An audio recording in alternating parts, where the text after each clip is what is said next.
আসসালামু আলাইকুম, কেমন আছেন সবাই? খামারে ঢুকতেছি।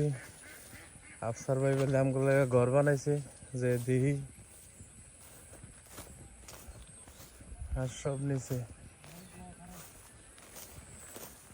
কেউ পারবে কি বানাইতেছ? ঘর বানাইতেছি রাত্রিবেলা ভাড়া দেওয়ার জন্য। কেন রাইতে আমাকে খুব উত্তাপ করতেছে।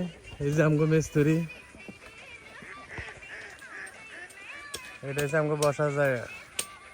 এখানে বসমু রাইতে, দিনেও বসি, দিনে বসতে মজা বেশি রাইতের থেকে। আর উপরে এটা দেওয়ার কারণ হচ্ছে যে বর্ষাকাল, প্রতিদিন এখন বৃষ্টি হইতেছে, বিশেষ করে রাইতে অনেক বৃষ্টি হয়, এই জন্য উপরে একটা দেওয়া। সুন্দর হয়ে যেত আফসার ভাই, মোটামুটি ঘর হয়ে গেছে। আর এনে রাইতে তাহলে থাকতাম আরো।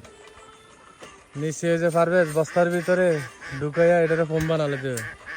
আর কাজের অসুন্দর কি দেখছেন না? বইতে ফাঁসার মধ্যে কষ্ট হয়। আর কাজের অসুন্দর কিছু দেখছেন না? না, আফসার ভাই পারফেক্ট কাম করে। এই যে এতে যদি সারাদিন দিলে দেয়। এটা দর্শকে জানে যে কাজের মধ্যে অত্যন্ত গরম। হাতে স্প্যানিশ স্টাইলে গান শুনতে কাজ করতেছে।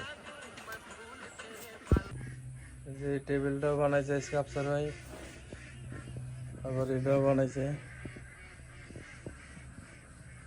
নিচে কাঠ টাট দিয়ে। ওগুলো আমাকে টুল বক্স খামারের, আমরা যেহেতু আমাকে খামারের সব কাজ আমরা নিজেরাই করি। এটা হচ্ছে আমাকে হেড মিস্ত্রি, জলি মিস্ত্রি না।